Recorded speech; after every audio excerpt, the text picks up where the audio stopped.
वंदे मातरम। आप देख रहे हैं अवबोध और मैं हूं चेतक शर्मा, आप सभी का होस्ट। अडोल्फ हिटलर आज तक के सबसे क्रूर तानाशाहों में से एक ऐसा इंसान जिससे लोग डरते थे, एक ऐसा इंसान जिसने सरेआम इंसानियत की धज्जियां उड़ा दी थी।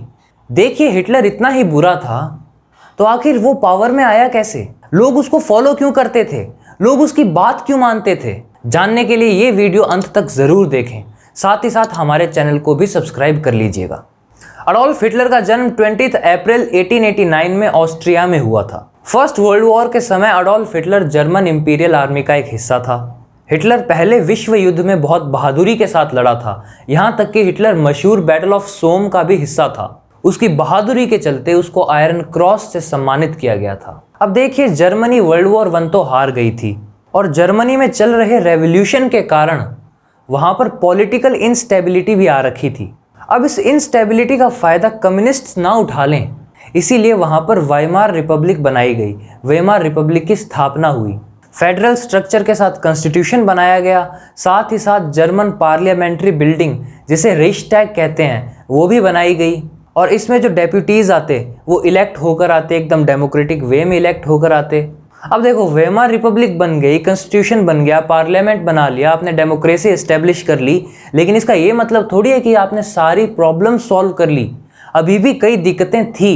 ये जो वेमार रिपब्लिक थी, इसने साइन की ट्रीटी ऑफ वर्सेल्स। अब यार, ये जो ट्रीटी थी इसने जर्मनी का बहुत बुरा हश्र किया, साथ ही साथ जर्मनी को अंतर्राष्ट्रीय मंच पर बेइज्जत होना पड़ा था। इस ट्रीटी के चलते जर्मनी को वर्ल्ड वॉर 1 का जिम्मेदार ठहराया गया और उनसे वॉर रिपरेशंस वसूले गए।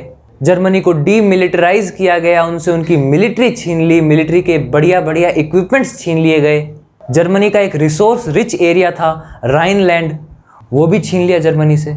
अब ये सब हो गया, हिटलर सहित कई लोगों के मन में अब ये भाव आने लगा कि जो विश्व युद्ध 1 वो हारे थे, वो इन डेमोक्रेटिक विचारधारा वाले क्रांतिकारियों, इन डेमोक्रेटिक विचारधारा वाले लोगों के कारण हारे थे। और अब इन्हीं डेमोक्रेटिक विचारधारा वाले लोगों के कारण पूरी जर्मनी को इतनी ज़्यादा बेइज्जती का सामना करना पड़ रहा है। देश की स्थिति एकदम बद से बदतर हो रही है।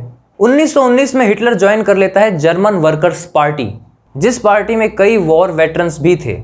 अपने शानदार प्रेजेंटेशन और पब्लिक स्पीकिंग स्किल के चलते हिटलर उस पार्टी के अंदर अपनी एक बहुत अच्छी छवि कायम कर लेता है और कुछ ही समय बाद हिटलर उस पार्टी का लीडर भी बन जाता है। लीडर बनने के बाद हिटलर उस पार्टी का नाम बदलकर nationalist socialist German workers party यानी नाजी पार्टी रख देता है। हिटलर अपने एक विचार के चलते नेटिव जर्मन पॉपुलेशन का बहुत अच्छा सपोर्ट गैदर करने लगता है। हिटलर का ये मानना था कि जो प्योर जर्मन ब्लडेड हैं वो सुपीरियर हैं और जो जेविश कम्युनिटी है वो उनसे इंफीरियर है। नाजी पार्टी और हिटलर ने एक बार तख्ता पलट करने की कोशिश की थी, परंतु वो उसमें विफल हो गए थे, जिसके बाद हिटलर को जेल में भी कुछ समय रहना पड़ा था। लेकिन जेल से निकलते ही हिटलर रुका नहीं, उसने वापस अपनी नाजी पार्टी को स्ट्रॉन्ग बनाने का काम शुरू कर दिया। 1929 में शुरू हो जाता है financial crisis, the great depression. अब ग्रेट डिप्रेशन के चलते जर्मनी की जो इकोनॉमी थी, जो ऑलरेडी लंगड़ा कर चल रही थी, वो एकदम से कोलैप्स हो जाती है। लोगों के पास खाना खरीदने तक के पैसे नहीं होते, लोग भूख से मर रहे होते हैं। इस सब का हिटलर फायदा उठाता है। हिटलर आपदा को अवसर में बदलना जानता था। वो लोगों को आश्वासन दिलाता है कि वो जर्मनी को उस मुकाम पर वापस ला कर रख देगा जिस मुकाम पर जर्मनी एक समय पर थी। जर्मनी को वो इज्जत दिलाएगा जो जर्मनी के पास एक समय में थी। जर्मनी के लोगों को फाइनेंशियल क्राइसिस से बाहर निकालेगा और जर्मनी के लोगों को एक अच्छी और समृद्ध जिंदगी वो दिलाएगा। उसने ये प्रण लिया कि ट्रीटी ऑफ वर्सेल्स से जर्मनी को जितना नुकसान हुआ है वो उस सब का बदला लेगा। हिटलर ने अपना प्रोपेगेंडा फैलाने के लिए बहुत बड़ी बड़ी रैलियां की, पोस्टर्स, न्यूज़पेपर्स, रेडियो, हर एक माध्यम से उसने अपनी पार्टी का और अपनी विचारधारा का खुल के प्रचार प्रसार किया। और लोगों को भी ये बात समझ में आ गई कि भाई इस बंदे में दम तो है, ये बंदा कुछ तो करेगा। इसलिए लोग उसके पीछे पीछे चलने लगे, लोगों ने उसको अपना समर्थन दे दिया। अब उसका समर्थन अचानक से इतना ज़्यादा बढ़ा, ये बात आप स्टैट्स देख के लगा सकते हैं कि इलेक्शंस में उनके वोट्स, नाजी पार्टी के वोट्स अचानक से कितने ज़्यादा बढ़े थे। प्रेसिडेंशियल इलेक्शन में जनरल पॉल वॉन हिंडनबर्ग, जो एक वॉर हीरो रहे थे, वो अपनी जीत दर्ज करते हैं और प्रेसिडेंट बन जाते हैं। लेकिन फिर भी वो कई बड़े लीडर्स, अपने कई क्लोज एसोसिएट्स और देश के बड़े बड़े इकोनॉमिस्ट्स की राय मानते हुए अडोल्फ हिटलर को जर्मनी का चांसलर नियुक्त कर देते हैं। इसके बाद अडोल्फ हिटलर धीरे धीरे अपनी पोस्ट की पावर बढ़ाता गया, धीरे धीरे खुद को वो और ज्यादा शक्तिशाली बनाता गया।